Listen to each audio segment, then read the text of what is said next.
بات یہ ہے کہ جب ہمارے ہاں لکھا جا رہا تھا تو تنقید کیوں نہیں ڈیولپ ہوئی؟ اس کیا صورتحال تھی کہ تنقید کو میں ایسی کون سا فقدان آ رہا تھا، ایسی کون سی صورتحال آ رہی تھی کہ تنقید ڈیولپ نہیں ہو رہی تھی، جبکہ لکھا تو جا رہا تھا، شاعری بھی ہو رہی تھی، ڈرامہ بھی لکھا جا رہا تھا، مطلب ناٹک بھی لکھے جا رہے تھے، کتھائیں بھی لکھی جا رہی تھی، قصے بھی لکھے جا رہے تھے۔ تو میں گفتگو کو آگے بڑھا رہی ہوں، ہمارے ساتھ رخسانہ صاحبہ موجود ہیں۔ رخسانہ، آپ سے گفتگو کا ہم شروع کرتے ہیں، اس گفتگو کو کر لیتے ہیں کہ جی یہ کیا صورتحال ہے کہ لکھا تو جا رہا تھا اور مغرب نے ہماری بہت سی چیزوں کو سے لی، پھر بعد میں اس کو کوٹ بھی نہیں کیا، اور پھر ہم نے ہی مغرب کو سمجھا کہ ہم نے مغرب سے لے لیا، لیکن پھر ہمارے ہاں اس وقت جبکہ مغرب میں جب تخلیق ہوئی، مغرب میں تو تنقید کا تھا سلسلہ، ہمارے ہاں کیوں یہ چیزیں، یہ سلسلہ کیوں نہیں ڈیولپ ہوا؟ رخسانہ، جی رخسانہ جی، صبا صاحبہ۔ بہت شکریہ انجلا۔ پہلے تو میں چراغ ہمیش تنقیدی فورم اور اس کے منتظمین کو اور خصوصاً آپ کو بھی مبارکباد پیش کرنا چاہوں گی کہ اس قدر سنجیدہ نوعیت کی گفتگو کا آپ نے ایک آغاز کیا اور ایک تنقیدی سرگرمی کے حوالے سے آپ لوگوں نے بات شروع کی ہے۔ اور یہاں پر صاحب صدر میرے استاد محترم ڈاکٹر شاداب احسانی موجود ہیں، زاہد حسین صاحب ہیں، شہزاد نیئر صاحب بھی، اور پھر عتیق الرحمان صفی صاحب۔ تو یہ بڑے صاحبان نقد و نظر ہیں، اور میری حیثیت تو ادب کی ایک ادنا قاری کی سی ہے، اور میں کبھی بھی اپنے آپ کو نقادوں کی صف میں شامل کر نہیں سکتی۔ لیکن یہ ہے کہ چونکہ آپ نے بنیادی طور پہ ایک موضوع، چونکہ پہلا پروگرام ہے یہ، اور اس میں پہلے پروگرام کے حوالے سے ہی آپ نے موضوع منتخب کیا ہے کہ علم الانتقاد کی اہمیت کیا ہے۔ تو پہلے تھوڑی سی بات اس پہ ہو جائے کہ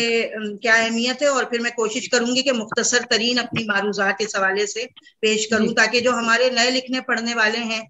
تو وہ بھی تھوڑا سا اس بات کو سمجھ سکیں کہ آج کے اس عہد میں جب تنقید کے حوالے سے اتنے سوالات اٹھ رہے ہیں، اور ہماری تنقید کس سمت جا رہی ہے، اور مغرب سے کس طرح سے وہ متاثر ہے، اور مشرقی شعریات سے ہم کس حد تک دور ہیں، وغیرہ وغیرہ بہت سارے سوالات ہیں۔ تو ان کو پھر ہم ابھی بعد میں، اور ہمارے بہت اہم لکھنے پڑھنے والے بڑے زبردست لوگ یہاں موجود ہیں تو وہ اس پہ گفتگو کریں گے۔ میں صرف یہ کہنا چاہوں گی کہ تخلیقی عمل اور تنقیدی عمل کا جو رشتہ ہے، اس میں عام طور پر یہ سمجھا جاتا ہے کہ جب تخلیق وجود میں آتی ہے تو اس کے بعد تنقید وجود میں آتی ہے۔ لیکن اصل میں مسئلہ یہ ہے کہ تنقیدی عمل تخلیقی عمل کے ساتھ شروع نہیں ہوتا، بلکہ اس سے بھی پہلے شروع ہو جاتا ہے، کیونکہ جو ایک تخلیق کار ہوتا ہے سب سے پہلے وہاں سے آغاز ہوتا ہے کہ ایک تخلیق کار ہوتا ہے، اور وہ زندگی کو، اس کے نشیب و فراز کو، اس کے معاملات کو کس طرح سے دیکھتا ہے، اس کے حسن و قبح کو کیسے دیکھتا ہے، سیاسی اور سماجی جبر اس پہ کس طرح سے اثر انداز ہوتا ہے، اور وہ زندگی کی بصیرت رکھتا ہے۔ اور فنکار جو ہوتا ہے وہ اس طرح سے حیات اور کائنات کے مسائل کو اپنے باطن کی آنکھ سے دیکھتا ہے اور جذب کرتا رہتا ہے۔ اس کے بعد پھر وہ ایک وقت آتا ہے کہ تخلیقی عمل کا آغاز ہو جاتا ہے، اور جیسے ہی تخلیقی عمل کا آغاز ہوتا ہے ویسے ہی انتقادی مرحلہ جو ہے وہ دوسرے مرحلے میں داخل ہو جاتا ہے، کیونکہ جو لکھنے والا ہے، شاعر ہے یا ادیب ہے یا فکشن لکھنے والا ہے، وہ اپنے وجدان اور اپنے تخیل کے ساتھ ساتھ سفر کرتے ہوئے اپنے تنقیدی شعور کو اپنے ہمراہ ضرور رکھتا ہے، کیونکہ اگر وہ اپنے تنقیدی شعور کو اپنے ہمراہ نہیں رکھے گا تو وہ کیسے پھر ایک اعلیٰ فن پارہ پیش کر سکے گا۔ اب یہ جو شعور ہوتا ہے یہ حیات کی سطح پہ بھی ہوتا ہے، اصناف کے مزاج کی سطح پہ بھی ہوتا ہے، اور زبان اور اسلوب کی سطح پہ بھی ہوتا ہے۔ تو جس طرح ہم کنکریٹ کی کوئی عمارت بناتے ہیں اور اس بنانے کے دوران بھی ہم اس کے حسن و قبح کا خیال رکھتے ہیں، تو اسی طرح سے ایک تخلیق کار جو ہوتا ہے وہ فن پارے کی تخلیق کے دوران اس کا خیال رکھتا ہے، زبان کی سطح پر، اسلوب کی سطح پر، اور پھر اس کے بعد ہی ایک ایسا فن پارہ وجود میں آتا ہے کہ جو جمالیاتی حسن سے بھی آراستہ ہوتا ہے اور بامانی بھی ہوتا ہے۔ تو یہاں سے پھر اس کے بعد ایک تیسرے مرحلے کا، انتقادی مرحلے کا آغاز ہوتا ہے کہ فن پارہ تو مکمل ہو جاتا ہے اور اس پہ 3 سمتوں سے نظر ڈالی جاتی ہے۔ تو پہلی نظر تو خود تخلیق کار کی ہوتی ہے،